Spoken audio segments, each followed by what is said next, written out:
Tatsuya was born into the Yotsuba family, one of the most powerful mage clans in Japan. The family's sole obsession was the creation of strong mages. While still pregnant, his mother, the clan leader, poured all her prayers and desires into the hope that her child would be a superhuman-like mage. His birth was celebrated, but the joy quickly turned to disappointment when they discovered he could not use magic. From that moment, he became an outcast, bullied and ignored by everyone. No matter how much he cried or screamed, no one paid him any attention, not even his own mother, the one who had wished for him the most. To hide the disgrace and maintain the family's public image, his mother assigned him as his sister's bodyguard. From then on, Tatsuya never cried again. It was not because the desire to cry had left him, but because years of pain and suffering had stripped him of all emotion. When the siblings arrived at their villa, they were greeted by Honami, one of the family's servants. They went inside, leaving the task of carrying the luggage to Tatsuya. Miyuki soon asked her mother for permission to go for a walk, and her mother instructed her to take Tatsuya along. Reluctant but obedient, Miyuki agreed. She walked ahead, while Tatsuya followed at a respectful distance. As she moved through the quiet streets, Miyuki's thoughts simmered with frustration. She considered it pointless for someone weaker than her to serve as her guardian. But her train of thought was cut short when Tatsuya suddenly stopped her. Moments before she nearly walked into a man, the man deliberately bumped into her. 3 off-duty soldiers took threatening stances, attempting to intimidate the siblings. Tatsuya stepped in front of Miyuki, his steady gaze and calm demeanor carrying a silent warning that he was the real danger. Provoked, one soldier launched a punch infused with magic. Tatsuya blocked it with ease, leaving Miyuki stunned. She knew he could not use magic,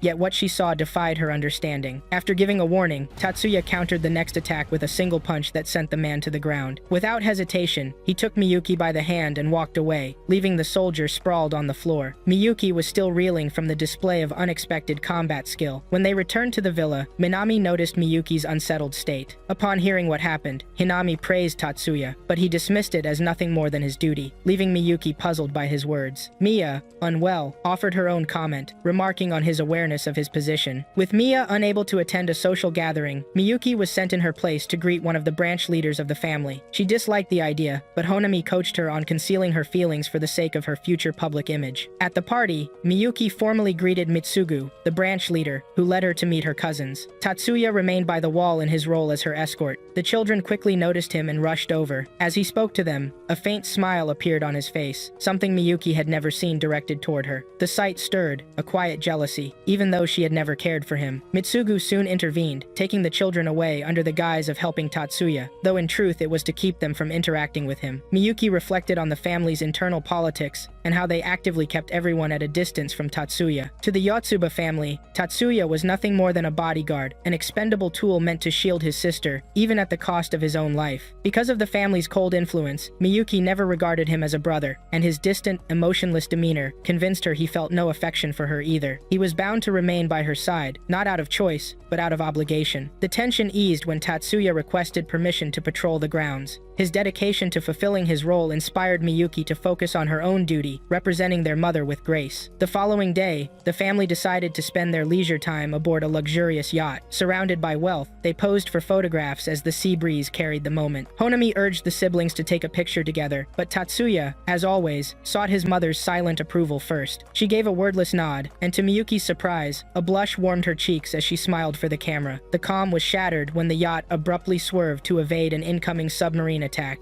Miyuki and Honami swiftly drew their CADs, the devices that allowed them to cast magic, preparing to defend the vessel. When Miyuki glanced at Tatsuya, she noticed his empty hands. He carried no device, a reminder of what she believed was his uselessness as a mage. 2 dark shapes streaked through the water beneath them, torpedoes. Panic set in. None of their spells could counter such a threat. Then, without warning, Tatsuya raised his hand toward the incoming weapons. In an instant, the torpedoes were dismantled, reduced to harmless fragments. Miyuki's eyes widened in disbelief. He had no CAD, yet he had just performed advanced magic in a fraction of a second. Her heartbeat quickened. For the first time, she began to wonder who her brother truly was and how she might grow closer to him. That evening, Kazama, captain of the nearby military base, arrived at the villa to take a statement regarding the attack. As the siblings escorted him out, they encountered the soldier Tatsuya had knocked down days earlier. Recognizing him, Kazama compelled the soldier to apologize. Tatsuya accepted only after Miyuki's subtle nod signaled her approval. Intrigued, Kazama extended an invitation for Tatsuya to visit his base. The next day, their mother, preparing to attend a women-only event, encouraged Tatsuya to go, seeing it as a valuable opportunity. Miyuki requested to join, explaining that she wished to better understand the skills of her assigned bodyguard. Their mother agreed to let them both visit the base, but reminded them to behave like siblings in public,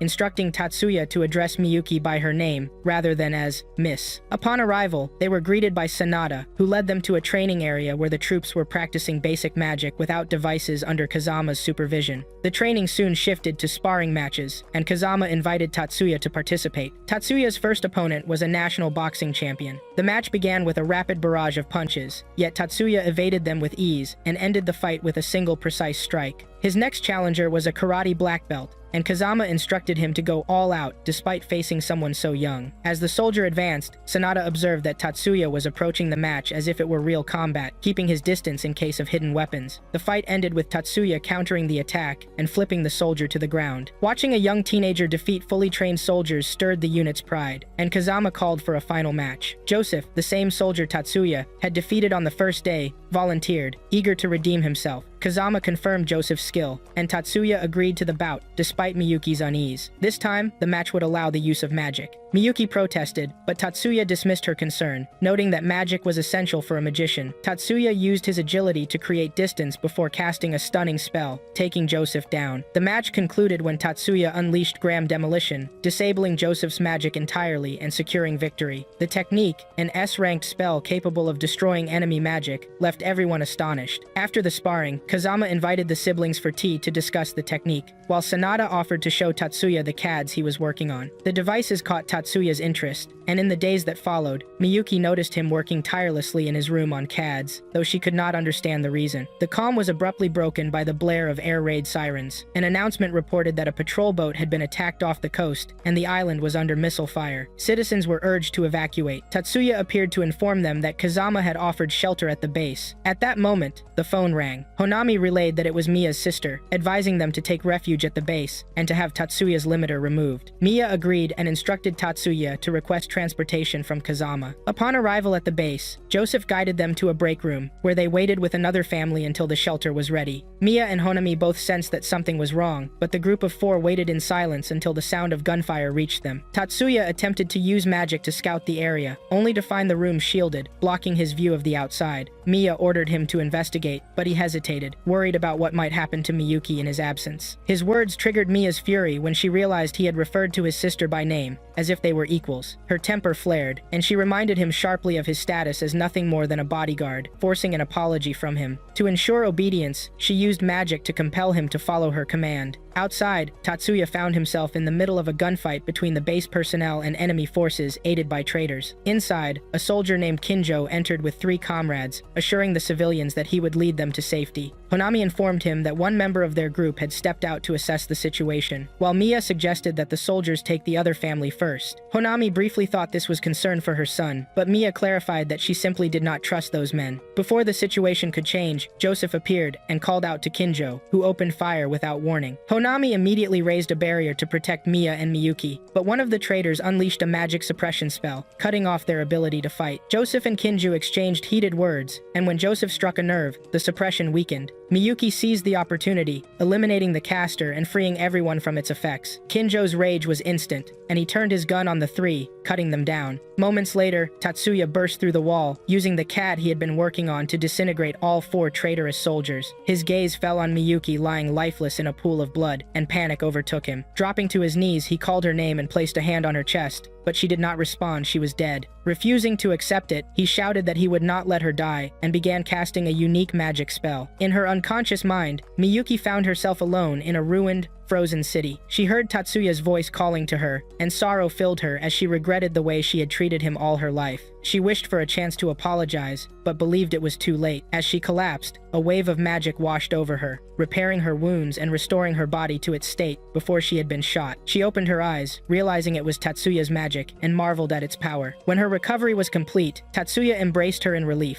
She returned the hug, unwilling to let him go as he rose to protect the others. Her attention shifted to their mother's motionless form, riddled with bullet wounds. For the first time, she addressed him as brother with sincerity. He healed and revived both Miya and Hanami, and as they regained consciousness, the base doctor moved to examine Mia's condition. Kazama offered an apology for the actions of the traitors, but Tatsuya demanded an explanation. Kazama revealed that the other family had been the intended target, and his family had been taken as collateral. He then outlined the situation. The enemy now controlled the waters surrounding the island, and land troops had landed along the shoreline near the village. Realizing the situation, Tatsuya requested that his family be placed in the most secure location available. He also asked for armor and equipment, preparing to confront the enemy directly. When Kazama questioned his reason, Tatsuya explained that it was revenge for the death of his sister. Kazama made it clear that he would not permit the killing of non-combatants or those who surrendered, but Tatsuya's eyes turned cold, as he promised the enemy would have no chance to yield. With that, Kazama agreed to deploy him alongside the unit. As Tatsuya moved to leave, Miyuki clung to him, urging him not to go. He told her he had to. They had harmed the only thing that mattered to him. The choice of words caught her attention, but he only told her she was old enough for their mother to explain. Confident in his power, he assured her there was no one capable of defeating him. From their safe position, the family watched as Tatsuya fought alongside the military against the invaders. Honami described the scene as a living nightmare enemy. Soldiers were disintegrated by his magic, and whenever his allies were struck down, he revived them without hesitation. Disturbed and curious, Miyuki turned to her mother for an explanation. Mia chastised her for calling him brother before revealing the truth. Tatsuya had been born a defective magician. In the Yotsuba clan, true magic meant altering information to create a specific spell. Tatsuya's ability, however, was limited to destroying and restoring information on an overwhelming scale. Multiple locks were placed on his power to prevent him from taking revenge or destroying the clan. His brain could not alter magic information, so Mia conducted numerous experiments to force it to change, stripping him of all emotions, except one, his deep bond with Miyuki. When all attempts failed, Mia decided to use his defective power, and that unwavering attachment, binding him to the role of her bodyguard. The revelation brought Miyuki to tears. Turning back to the screen, she wondered how she could ever repay him for all he had done. As the battle neared its end, 6 ships broke away from the enemy fleet, attempting to flee. The soldiers prepared to intercept, but the base commander ordered them to stand down. Only Sanada, Kazama, and Tatsuya remained. In Tatsuya's hands was a massive sniper-type CAD of his own design. Seeing it, Honami requested permission to deploy and support him. Their mother gave her consent, appearing to understand exactly what Tatsuya intended to do. Honami joined him, deploying her shields to absorb the incoming bombardment, dedicating herself entirely to defense so Tatsuya could focus on his attack. Her efforts bought him the time he needed to unleash his spell. Channeling immense power, Tatsuya activated Material Burst, obliterating the enemy fleet in a single strike and generating a massive tsunami as the survivors retreated. When they reached safety, Tatsuya turned to see Honami collapse. She had exhausted every last drop of her magic power shielding him. With her final breaths, she expressed her satisfaction in choosing the moment of her death, one in which she fulfilled her true duty and died as a person, not as a manufactured tool. She urged Tatsuya to learn from her choice, then closed her eyes for the last time. 3 years passed after the infamous Okinawa incident, an event that earned Tatsuya the fearsome title of God of Destruction. In its aftermath,